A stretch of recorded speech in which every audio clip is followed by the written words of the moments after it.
How to secure your applications if you are QA engineer. Go to Application Security Portal and find your product. If there's no product you are working on, feel free to create it. Just put its name and add your Jira space to pass verified vulnerabilities there. There are two tabs for different team spaces. Whitespot's portal will create a task in both spaces, just in case if there's no way to create a task in a product space because of required custom fields. You can define the issue type and Jira statuses for resolved and rejected findings. Okay, now you can go to your newly created product and add all related repositories or domains on the Assets tab. There's a link config option there. It's required to make file paths clickable. You can just click this button to find a matched config automatically. Let's check which scanner sequences you have and add some absent before starting an audit. A sequence can be easily added from Auditor section. You don't have to visit this page every time because there will be many sequences available for you. Let's add a sequence for Golang projects. As we need to clone the repository, the first job should be the code downloader. Another job should be GoSec in our case. You can change their ordering later if you made a mistake.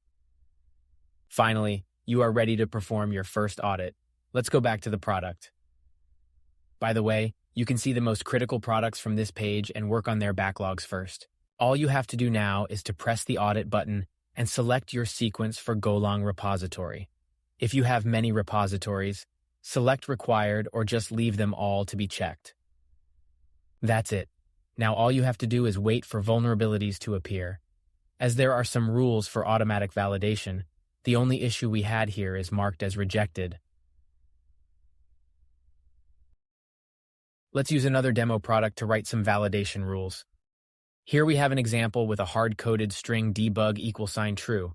Here we see it in the findings description. Okay, we want all similar issues to be passed to Jira.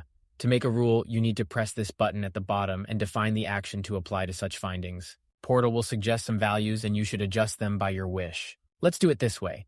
If the title field contains the value active debug code and the description field contains the value debug =true, then confirm the finding. We don't need other parameters here, so we should delete them. In other situation, we could use more parameters. Our rule is almost done. It's handy to put some tags to find processed findings later. Let's put debug =true there. Make sure the rule is active and save it. Now let's go to the rule and see all affected findings. Here they are. Make sure there are no other findings here. After a minute, we will see them in the verified category on the products page. As there's no product team's Jira space configured for this product, we won't be able to put these vulnerabilities in a team's backlog.